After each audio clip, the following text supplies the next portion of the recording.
What's going on, everyone? Welcome to another Flutter DSC workshop, and today we're going to be creating our very own ASX company list application. So as you can see, I'm not exactly on Android Studio, and that's because, unfortunately, I am running this on a 32-bit system, so I cannot run the Flutter SDK locally. However, I can use this website called flatlab.io. It's another environment just like Android Studio, where you can essentially create your own Flutter applications. And as you can see, it's pretty similar in terms of the setup. You have the actual project here. You've got all the different files and all the different folders which you can access, and you can also add some new files or create some new folders as you please. So if you don't have Android Studio, or you want to create Flutter apps but your system is not capable of doing it, because maybe it's 32-bit or maybe it runs it too slowly, you can use Flatlab. Now you do have to create an account for this. It is free, which will allow you to create 2 projects at a time. And you could do all the things that you do in Android Studio, such as go into this folder or this file called pubspec.yaml. And in here you can add any other dependencies, and as you can see, you have the Flutter SDK, which will allow us to create our application today. As you can see, we have all the share prices and a navigation menu from which we can go into different pages. At the moment, we're just going to focus on creating our home page. Okay, so let's get down to creating our application. So I'm going to clear all of this and I'm going to start creating our app. So let's start by first importing our packages. And as you probably already know, and if not, that's okay. Whenever you create your application, you have to import packages. So the packages could be from the Flutter SDK or outside of it. And if it is outside the Flutter SDK, you do have to add them in as additional dependencies. So what we're going to do is we're going to import package.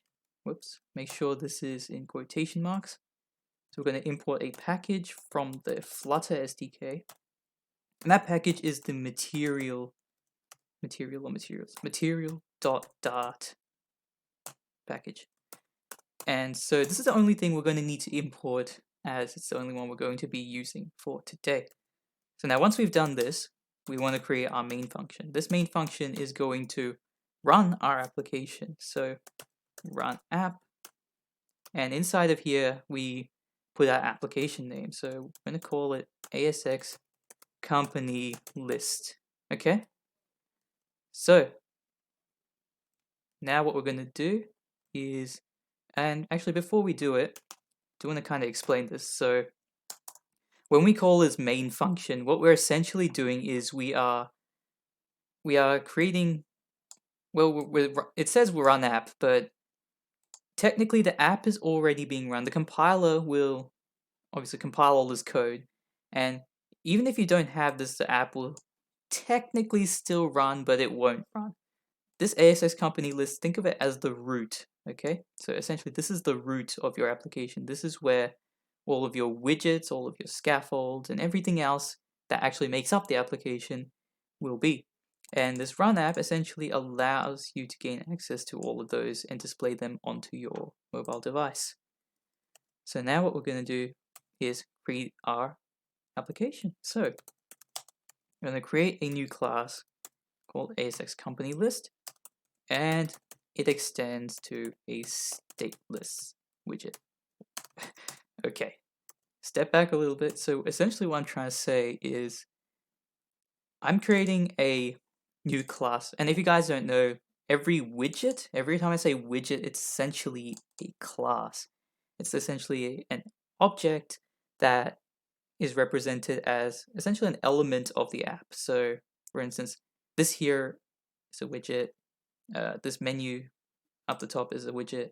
All of these are widgets, okay? Even the whole, I don't know, you might consider the app as a widget itself, but I just call it the app. So, and when I say it extends to a stateless widget, what I'm saying is I'm going to classify this widget as being stateless.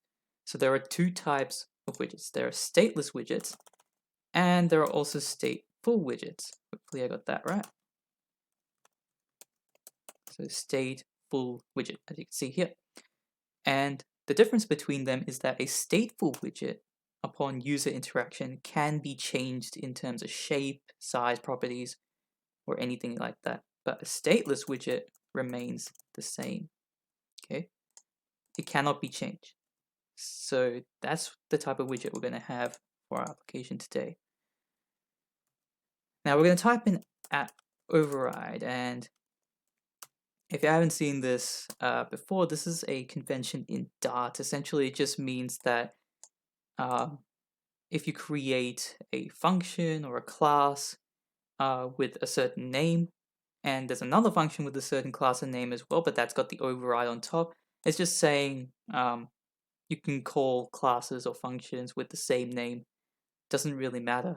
They're still going to be separate to one another, if that makes sense. So for instance, if I have this widget, if I have widget build context, right? This might be in multiple places in the application, and essentially this app override is just saying you can treat it as its own individual thing, rather than shadowing something else. That's in the most simplest of terms. So essentially what we're doing here is we're building our widget. What we want to do is we want to return a material app, and this is kind of where this comes in handy. Like we are importing the materials package, and what we're returning an app. We're returning a material app, essentially an app that contains all of these things. So let's figure out what's going to be in here. So we want an application name, right? We want the application to have a name when it's run. So let's create a title, and this title will be ASX company list, okay? Or ASX listed companies. It doesn't really matter, right? Put any name you want. Now what we can do is we can apply a theme, right? Theme for this application we'll grab from the theme data class, and what we can do is we can add a color. So I'm going to say primary watch color. Also be careful when you're spelling colors. It's not really COLOUR, but it's COLOR. It's the American color dot blue. Okay. Essentially what this is doing is it's setting the theme color. Essentially that's it. And then once we've done this, we can technically run this on its own, I believe, but what it's going to do is essentially going to pop up nothing, right? We want a home page. We want something to go onto once we start it up. So we're going to type in home. The home page is going to be the ASX company list page. Okay. That's essentially saying that once we create this app, make the home page the first thing that's displayed. Okay. Awesome. That is essentially it with regards to the widget that builds our material app. So now what we're going to do is we're going to create the class that contains all of the elements. So the navigation menu, as well as all of these lists here. So we're going to create a new class called ASX company list page. Okay. Note that if you do start typing something in Flatlab, and I'm pretty sure this is the same with Android Studio, you can actually scroll up and down and then click tab on the item that you wish to type in, and it'll automatically fill it up for you, which is pretty cool. Once again, because we're creating a new class, we want this to be either stateless or stateful. In this case, it's going to be stateless again. And note that the stateless element and stateless widget, because this is an actual page, an actual part of the app, we have to make this a stateless widget. And from here, what we want to do is we want to create the layout, the front page of the application. So we're going to do essentially the same thing as we did up here. So we could just copy and paste this here. That is totally fine. Okay. But this time around, we're going to do something a little bit different. Okay. Within here, rather than returning a material app, because we're not really building the app, we're building now essentially the contents of the app. So we're going to return something called a scaffold. And essentially within the scaffold, you will have everything in the program, right? So that includes things like the app bar, the list, the floating button, and yeah, essentially all of those things. So what we're going to do is we're going to start off by creating our app bar. Okay, so the app bar is going to be an app bar, pretty straightforward, and we're going to give it a title. So the app bar, if you guys don't know, is this thing right here. The app bar is this thingamajig. Okay, and as you can see, the title is today's share prices. Now you could potentially program this so that every day it updates with maybe the date on the side or something like that. But for now, just for simplicity, we will keep it like this. So once we create the app bar, we're going to create the body. So the body is going to consist of a list, right? So we're going to type in list view dot builder. Okay, and essentially what we're doing now is we're building the list view. And it's going to contain a few things. So it's going to contain an item count, the number of items in there. Right? So the number of items is equal to now companies, right? Underscore companies dot length. We'll get back to this in a moment. We'll define this later and it'll all make sense afterwards, okay? Just for the time being, we will put this down. We also want item extent. So item extent will be 150 pixels. And we want the item builder as well to be equal to the list item builder. Once again, we will define this later. Okay. Once we've done all of this, we go down, and now that we've created essentially the list view, what we can do is we can create the floating button. Okay, so floating action button. Okay, and this is essentially this button right here, right? You could add some functionality that allows you to scroll back up to the top of the page once you have scrolled maybe somewhat towards the bottom of the page. Click this to return back to the top. We're not going to add that functionality, but we will change this. By default, this is, I'm pretty sure, has a plus symbol on it. And we're going to change it so that it has this up symbol on this app. So what we're going to do is, wow, my internet's so laggy. Okay, what we're going to do is we're going to create a floating action button. Yeah, it's as simple as that. Alright, so now what we're going to do is upon being pressed, so on pressed, we're going to do nothing. We're literally going to do nothing. So then here, we're just not going to have anything, so do something, right? You can add that function in if you want it later on, but for the time being, we're just going to leave it like that. Now we do have to do a few other things as well. For example, let's create a child, okay? This child is going to be an icon. Icons dot a keyboard arrow up. Yep. So if you're not sure what this is, essentially we're creating an icon to place at the center of the button, which is the up, the keyboard arrow up. So now what we can do is we can actually change the background color. Background color is colors dot blue.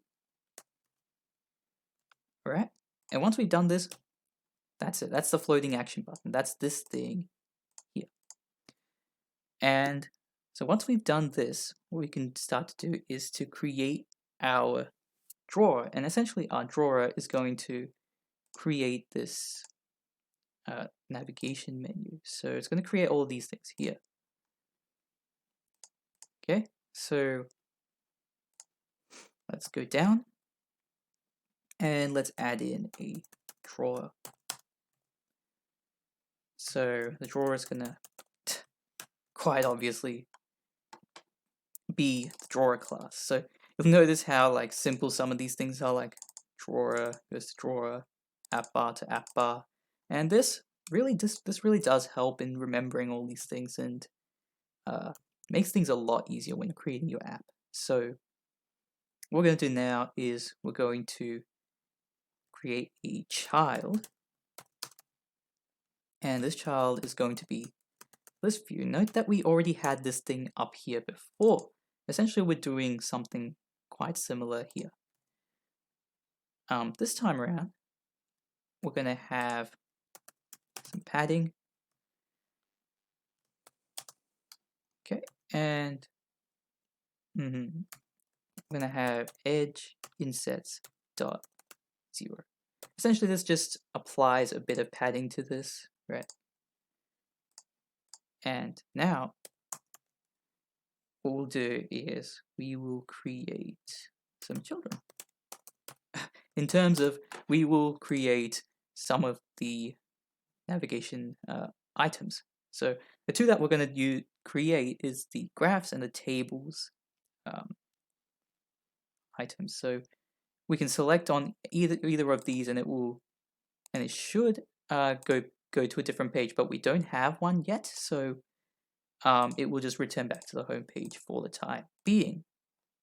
Okay, so what we're going to do is we're going to create a widget list. If you haven't seen this type of syntax or notation before, essentially what this is saying is you're creating a list of widgets.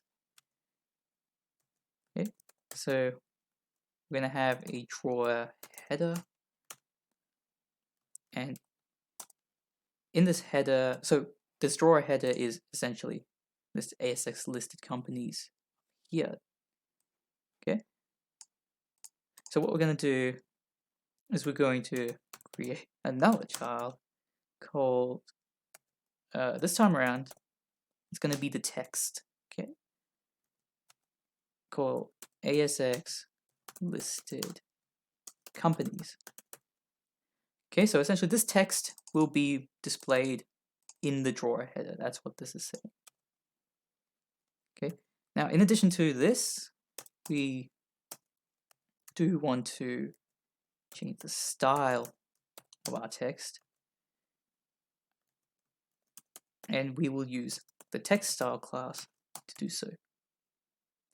So I'm going to change the color, colors dot white, and in addition to this we will change the font size. So font size, and let's make it 24 pixels. Okay, and once we've done that, we can close it, and then that should be it. Okay, so now what we can do is let's decorate this. Let's decorate the header. So what we're going to do is we're going to go down here, right? And we're going to type in decoration.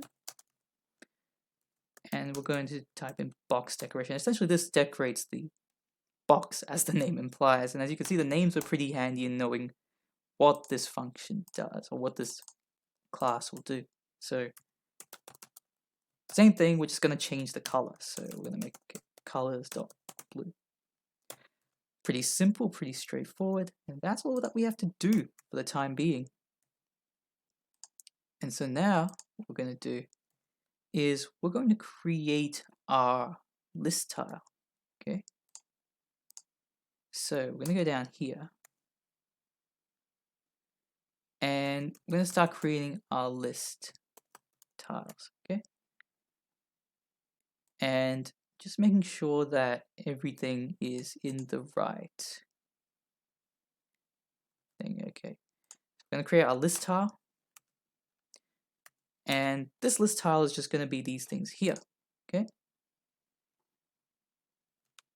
and so what are we going to have? We're going to have a title, one of them, which is going to be graphs. Note that every time you want to display a title or something similar, make sure to have text in the front so that you can identify this as a string to display on a box or a widget or something similar. Okay.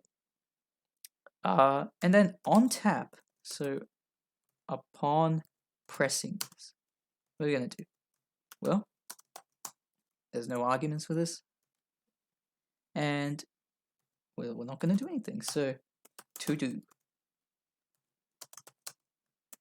do something. So just go to the graphs page, or maybe display a widget with graphs or something similar.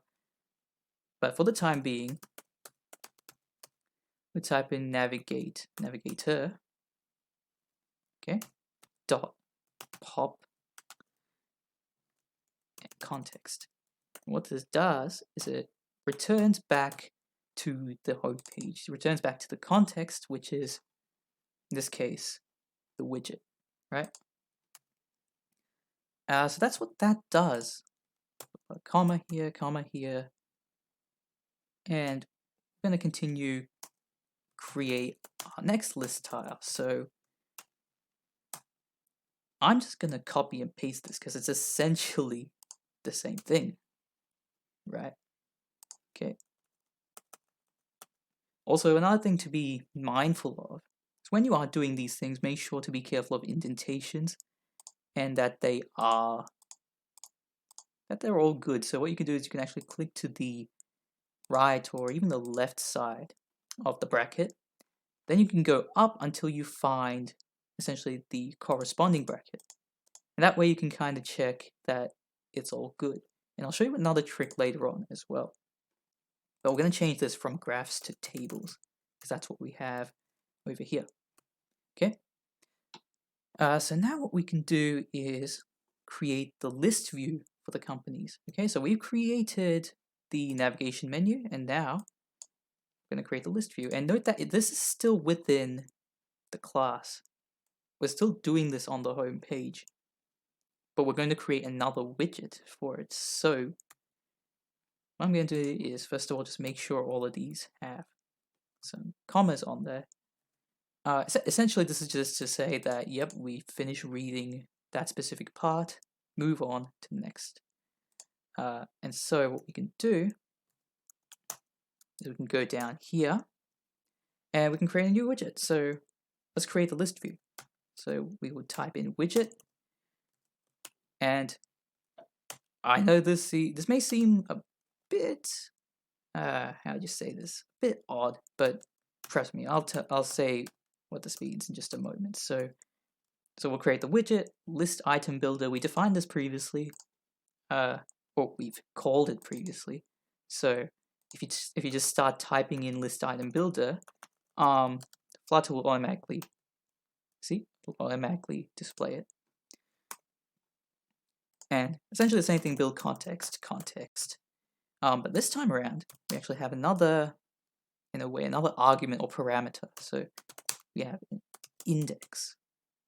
I'll explain what this means in just a moment. So there we go. And essentially what we're doing here is we're creating a private widget. So whenever you have this underscore in front, that essentially means you're creating a private element, object, or variable, or something as such. So this is private to this class. Now you technically, I don't think you'll need it for this application, but it's a very good convention, especially when you have multiple list items or multiple list item builders for specific pages, that you do make them private. Okay, that's just a convention. That's a Dart convention. Okay. So now what we'll do is we'll create a display for the items in the list, and the way we do this is we return a brand new container. Yeah. Okay. So this container is going to contain all of these items. Like, pretty straightforward, pretty obvious.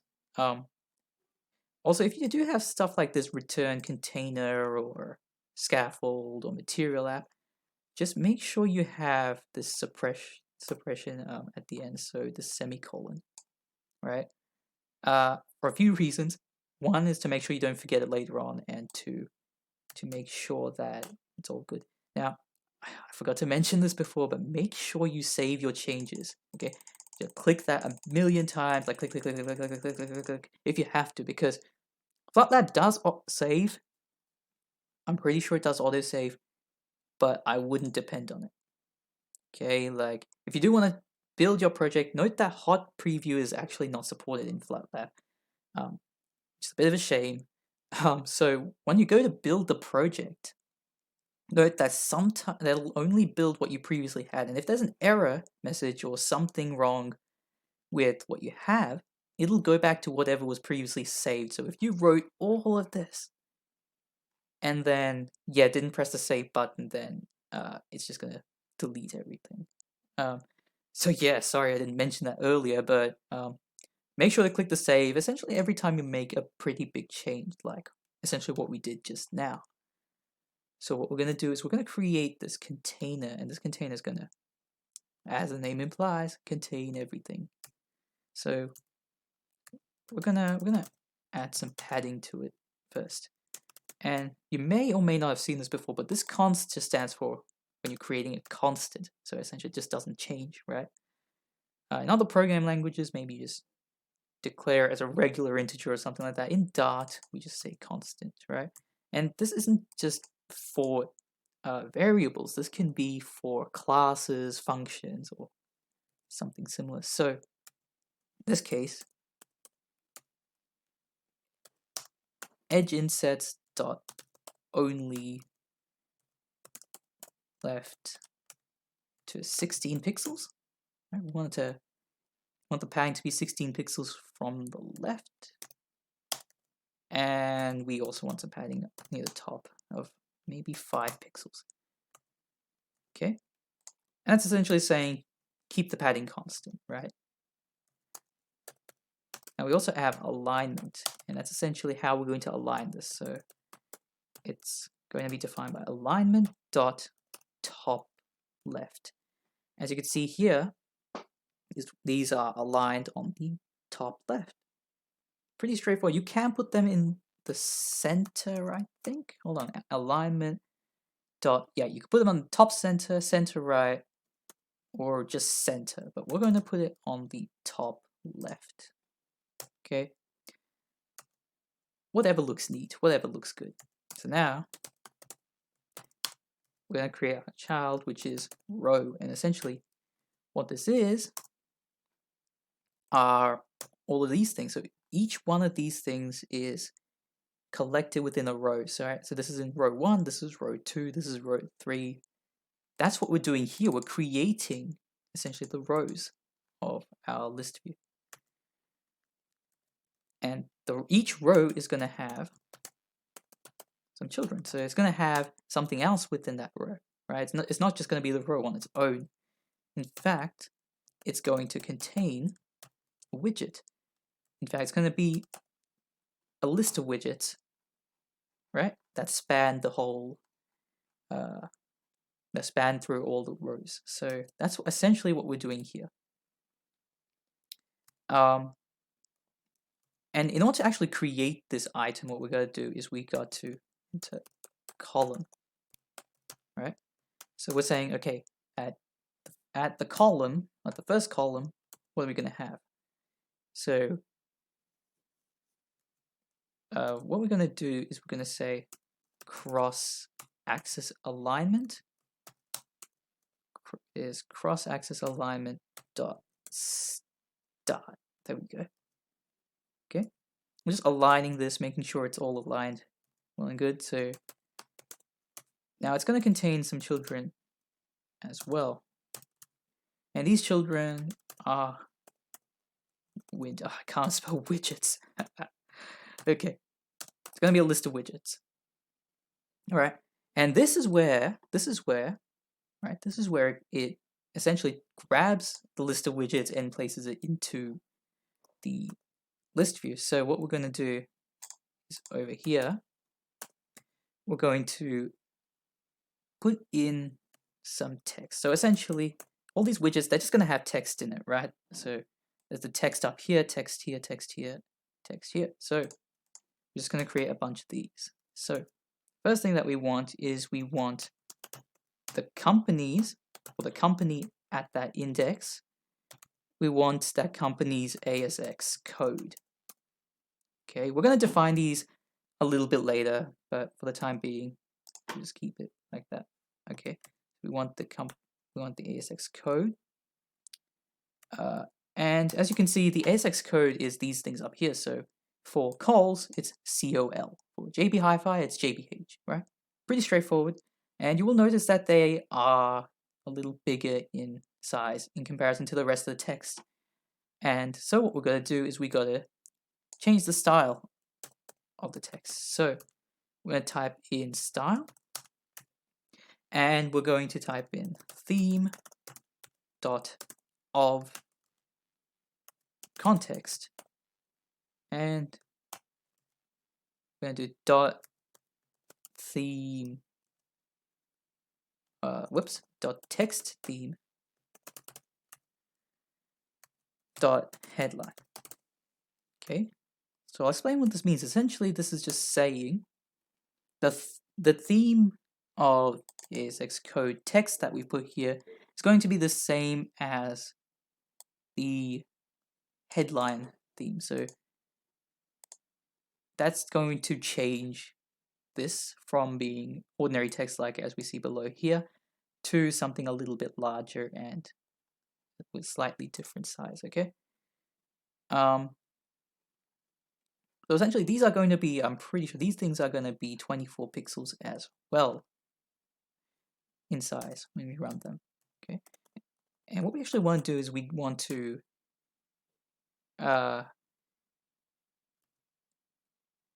yeah, that's all good. Cool. So now what we're going to do is we're going to add the rest of the item. We're going to add the rest of the text onto each of the columns. So we're going to type in companies index. Essentially, it's grabbing the company at that index, and it's going to just loop through the data that we have, and it's going to display each one all the way until we reach the end. Okay. So we're going to put in the share price next. Okay. So the share price are these numbers here, and note that we're actually going to display and store them as string, not integers or doubles or anything like that. So now we would just want to do the same thing, companies index. That just says grab the company at that index, grab that company like the nth company, and then display, this time around we're going to display its name. Okay. Once again, that's also a string, so we have to put this text class here. So once again, got more text. Right? Companies in there. You could just copy and paste if you really want to. But this time around, we're going to display the group. And now at the end, just place a comma. You can, I don't think you need a comma here. Whoops. I don't think you need a comma here. Okay.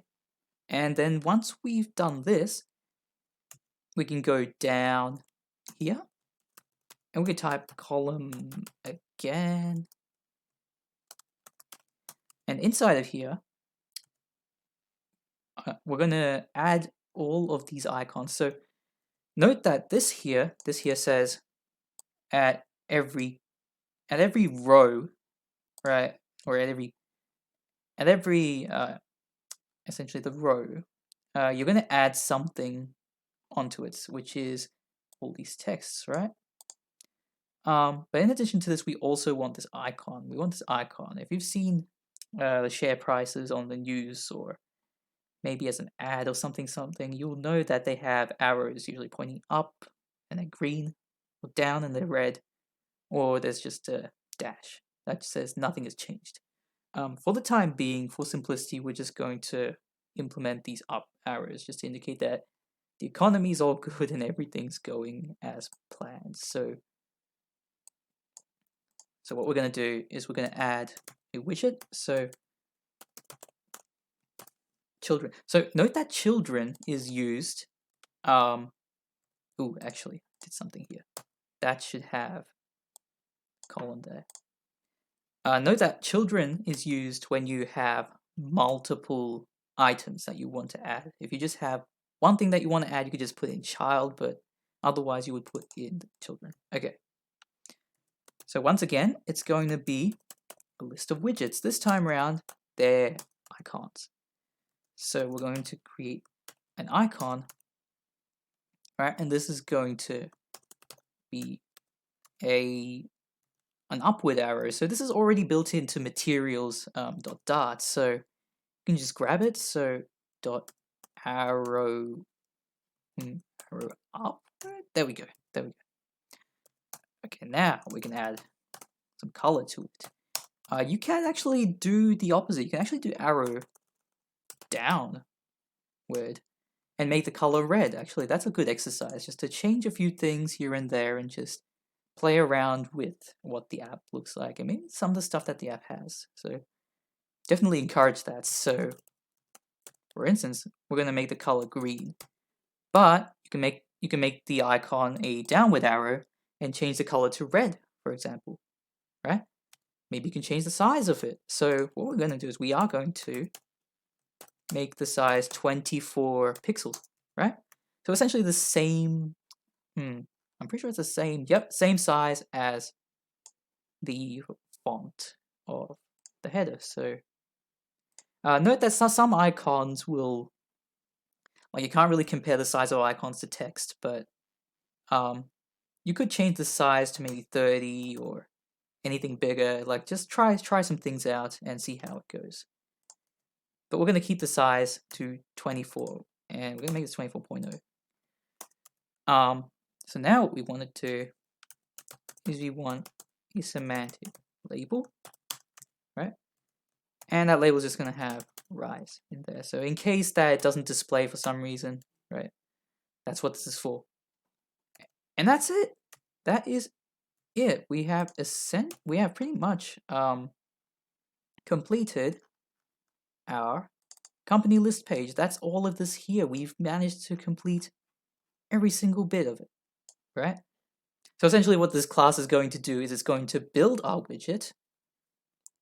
It's actually going to build two widgets. It's going to build this thing here, this widget, which is essentially this menu bar here, right? And the navigation menu. And down here, we're going to build our list items. We're going to build all of these things, which is pretty sweet. Now, I'm going to save this. Make sure that's a good habit. Just make sure to save all the time. Okay.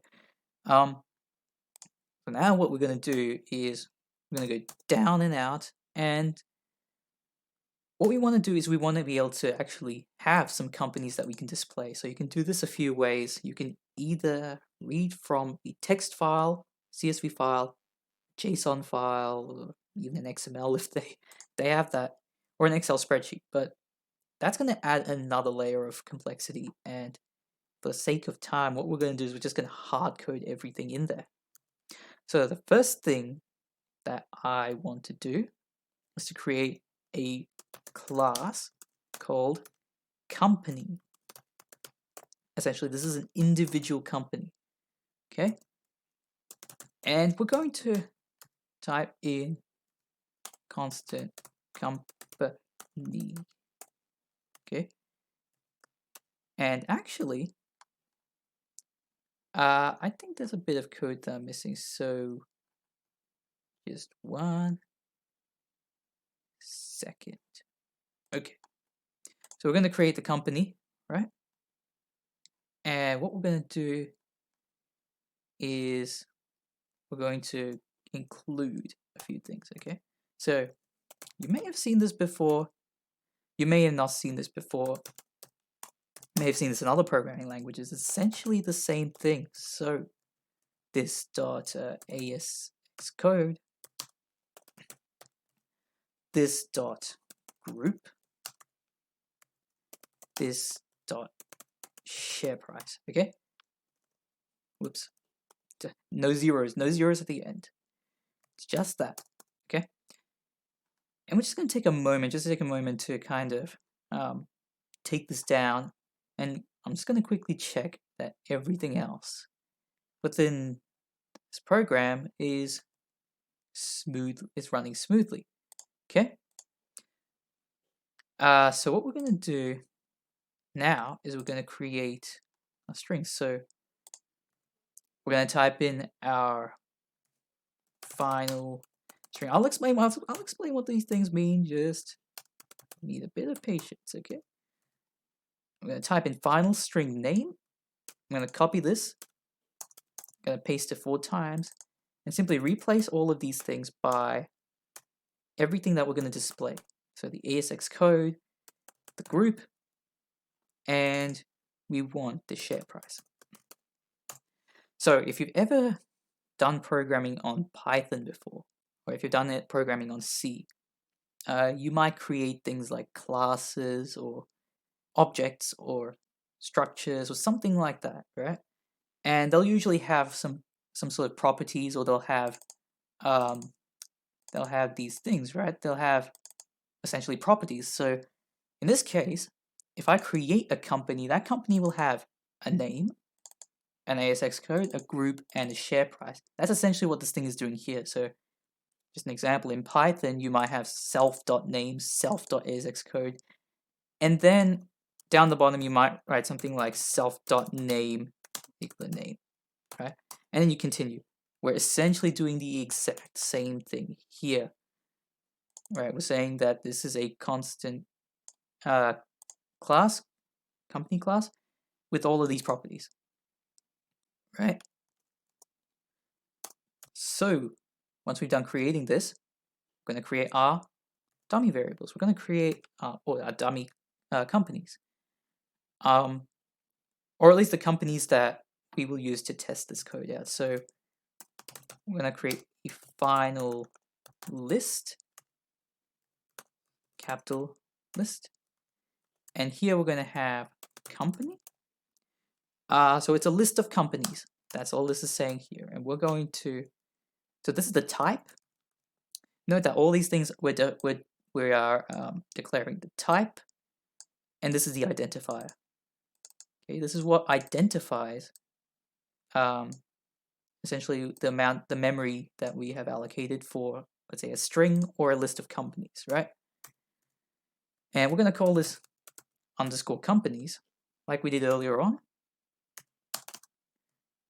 And we're going to assign it this list of companies. And what I'm going to do is I'm going to type in the first company. So company. Okay. Essentially, you're just calling this company class as usual, and then just type in name. The name is calls group limited. Yikes! I can't even spell right. Okay. And then separate it with a comma.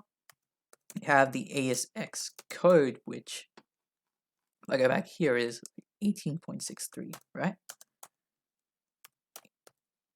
You could do this. You could try this out with a couple of other. Oh wait, that's not the ASX code. What am I doing? That's not the ASX code. That is the share price. Whoops.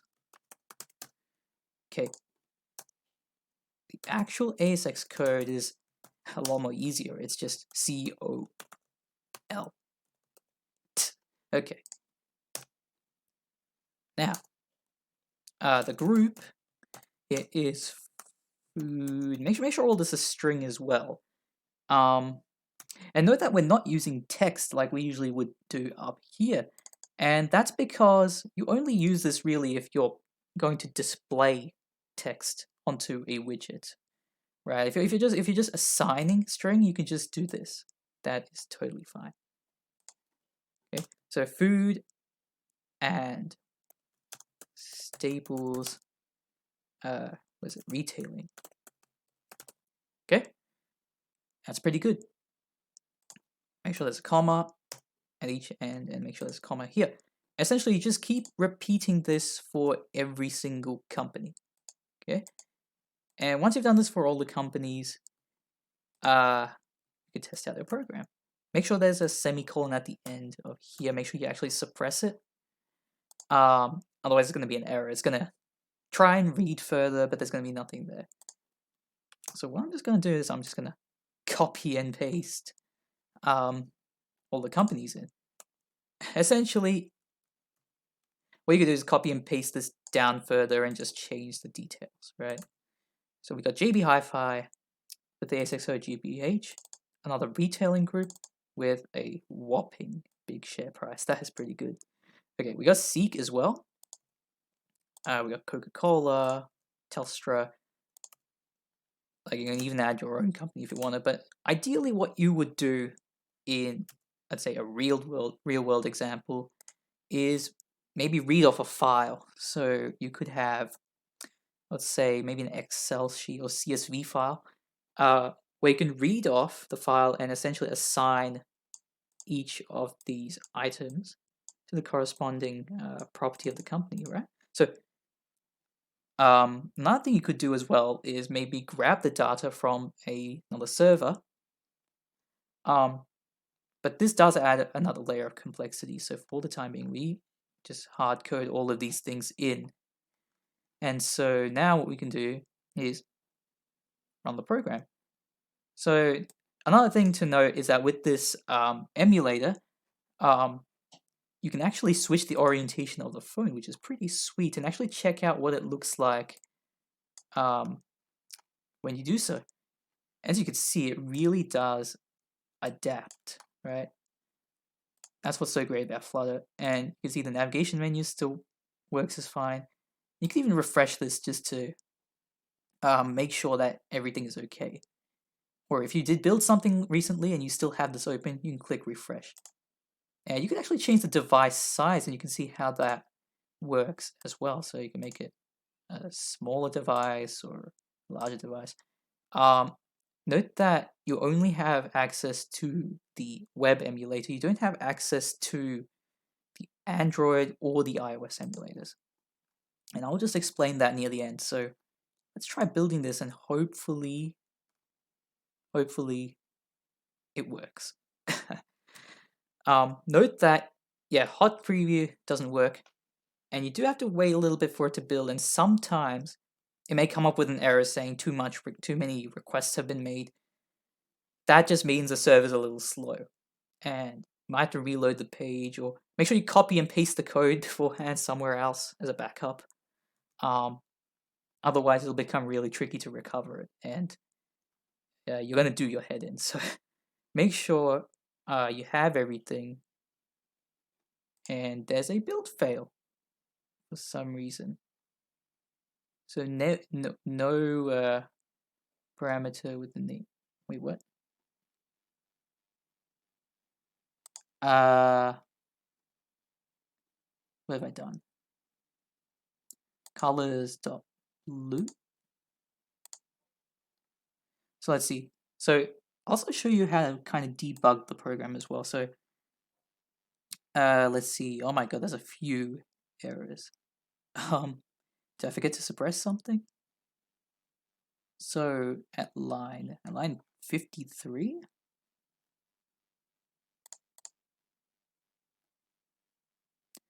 Let's see, decoration. No parameter with the named decoration. Okay. So I don't think it. Oh, hold on. Okay, so let's go down here and let's just figure out what went wrong. So, decoration. I think this was an error, so let's type in decoration.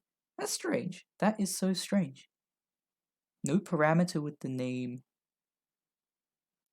decoration. Okay. Decoration, box decoration. Color is blue. Yeah, that is odd.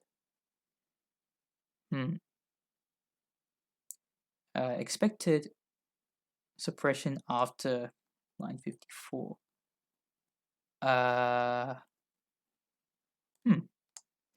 what I'm going to do is I'm just going to close things one by one and just see where things have gone wrong. So app bar seems to be okay.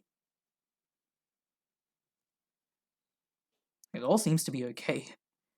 Apparently I spelled colors wrong. Let me see if I can find. Okay. I think that's where the error was. I'm not too sure. Right. I mean, as a programmer, you're going to get this all the time.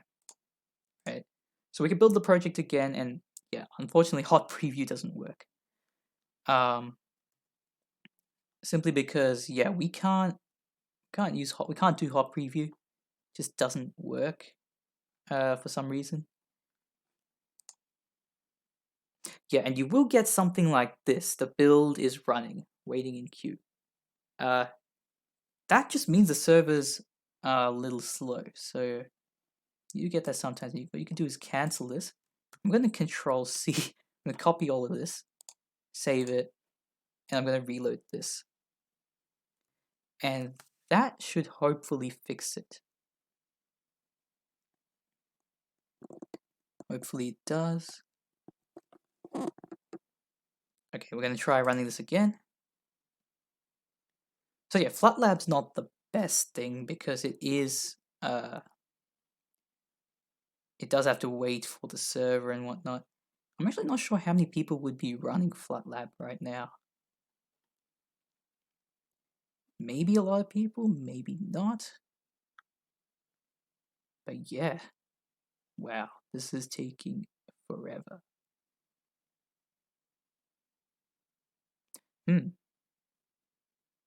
That is so strange.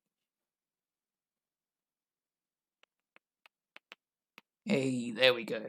It's your turn to build. I mean, I don't even know if anyone else is building on this. I'd expect everyone to use Android Studio because that is technically the best thing to use. And note that usually if you do have an error in your program, this thing is just going to go whoop from here. So yeah, we got an error. And for some reason it's saying that this is an error. Material. Did I spell material wrong? No, I got that all right. Let me see where I did wrong. So apparently it says that arguments don't match. So app bar body. So it's something to do with the drawer, okay? So what we're gonna do is gonna walk through this. This is okay.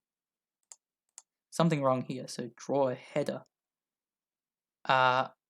Maybe it's not supposed to be within the child. Hold on. Let me see.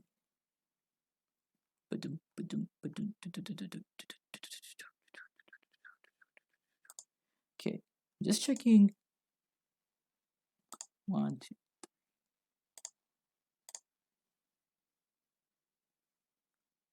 Okay, it's supposed to be within the child. Which is it? Is it within the child? Yeah, it is. No parameter. Oh wait, hold on a sec. What's the number? And there's so many errors. No parameter with the name decoration.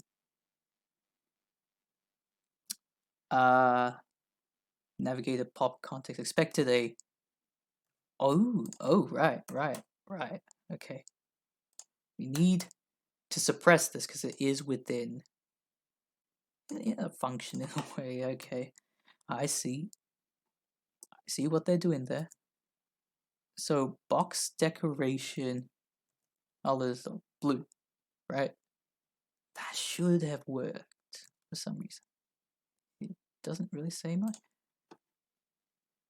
Trying to make sure everything's fine. So style, decoration, all within the child. That is what we should have. Okay. I'm pretty. Wait a minute. Do we? Hold on. The decoration. Oh wait, I see what I did wrong. We're not supposed to have this within the child. We're supposed to have this down here, I'm pretty sure. Maybe that's the reason why I was messing up. So we got the style, got the child. Is that right? I'm pretty sure that's got to be it. Yeah, okay. Yeah, because it was not making sense before. That has to be it. Make sure to save and build. Oh boy, this is the only thing with Flatlab.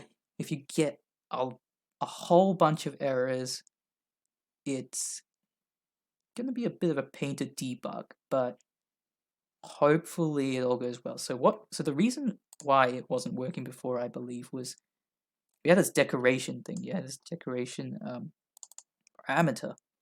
That was inside the child. I mean, we're not decorating the like if we do want to decorate the text or make changes to it, we use style, right? The child has a parameter called style.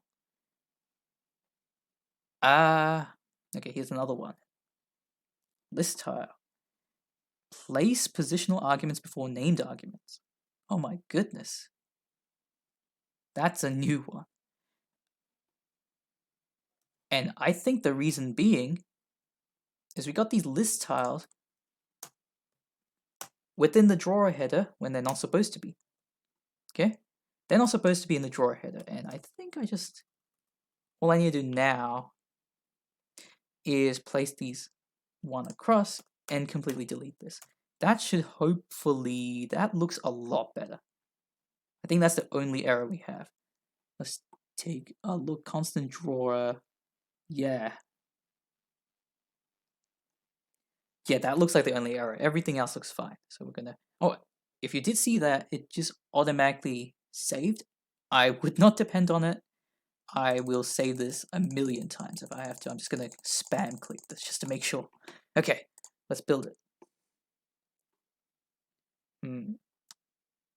While we're sitting, I think we might just explain a few things. So essentially what happened was I had things like list tile within drawer header. Even the drawer header doesn't have another widget within it called list tile, or that's something you gotta be careful of.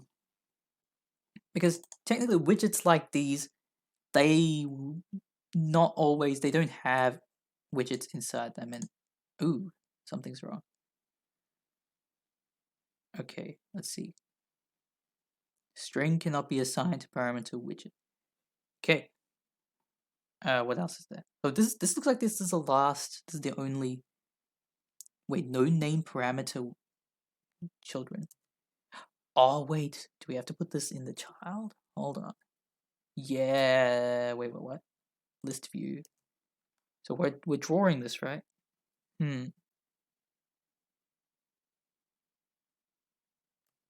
Draw child.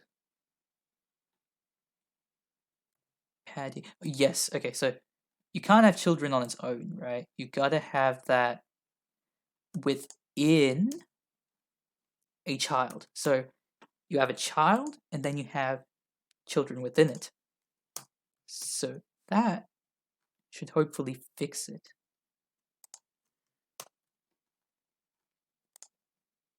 Okay. Now it should work.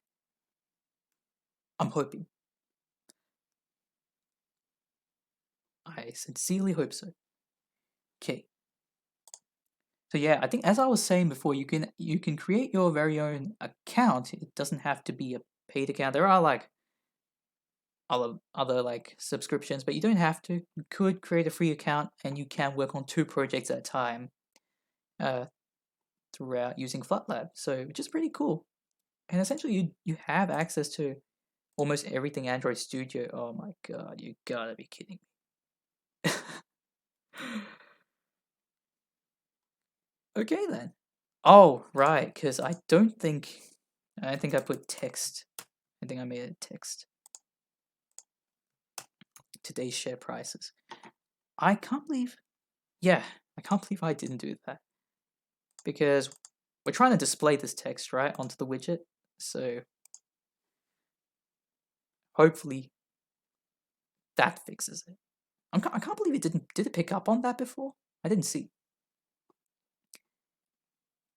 But yeah, make sure you have text. Otherwise it's not going to work.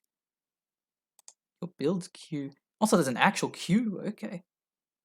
I did not know that. So it turns out there's an actual queue. So other people will also be building their app on Flatlab. Maybe, maybe not. I don't really know. And so it can only handle 1 project at a time, apparently, which is kind of strange. In fact, this is why Android Studio is more superior. But if you really don't have, let's say, a 64-bit operating system, or you can't run this on an alternative, like maybe Visual Studio might be able to. I just find Visual Studio to be slow sometimes, like really slow. There we go. Okay, let's hide this. So other things that I did want to mention. Let's think. You can share the project, download, refresh, save changes, do all that type of stuff. Oh yeah, by the way, you can also download an APK for any of these Android systems. So Android x64, x86, or I don't know what Android all does. I think you can do it for some of these, but you can download an APK file which you can test out on your actual mobile device. Except for iOS, it does not work. Yeah, they haven't supported it yet. I think it's really hard to do on the web as well. So best thing to use would be the web emulator, right? That is the best thing to do. So I hope I didn't affect this by changing all of that. Please, please, please be successful. Yes! Yes, there you go. And this will take a while. This might take 10 seconds. There we go. There's our application. Right? And just to prove to you that I actually did build this, that I'm not messing around, let's do something strange. Let's do something wacky. Let's change this to font size of, let's do 50. Okay. Wait, did I have, okay, I didn't have a comma or anything there. So save this and build projects. Remember, hot preview doesn't work, so. A few other notes is if you do want to create an app that takes in audio, an audio input, or even maybe visual, like if you're trying to incorporate a webcam or something similar, it's not going to work using this web emulator. You might have to actually download it onto your phone and then test it. Okay, that's the only way you'll see if it works. What else is there? Other than that, Flatlab is pretty good. Like you can do material apps pretty easily on Flatlab. Obviously, you can add additional Dart files, maybe for different pages or functions, or maybe just one full of constants, or you could even separate this company lists, these variables, into a new Dart file, and you can include them by importing them. So you can import essentially that file with the file name. Okay. I would not do anything in here, and oh, it's worked. And so what we can do is we can click the refresh button, and that should refresh everything. Okay, let's go take a look, and yes, there you go, size 50. Size 50, that shows that it actually works, and you can see that it's pretty good. No errors so far whilst running it. That's pretty good. Okay, hope you guys had a great time, and I actually do want to kind of explain a few things. So once again, don't recommend going into any of these and changing anything unless you know what you're doing. In addition to this, you can go into pubspec.yaml and actually include a bunch of other dependencies. You got these two here, which you don't really need. Just make sure to save the file after deleting and saving stuff. Make sure this SDK is always there. Even for the Android Studio, I'm pretty sure this file. I'm not sure if pubspec.yaml is in Android Studio, but if it is, this has to be there. All right. And in fact, you can go onto the pub.dev page, which contains a whole bunch of other dependencies which you can add, such as the ones that I had previously, which are Painter.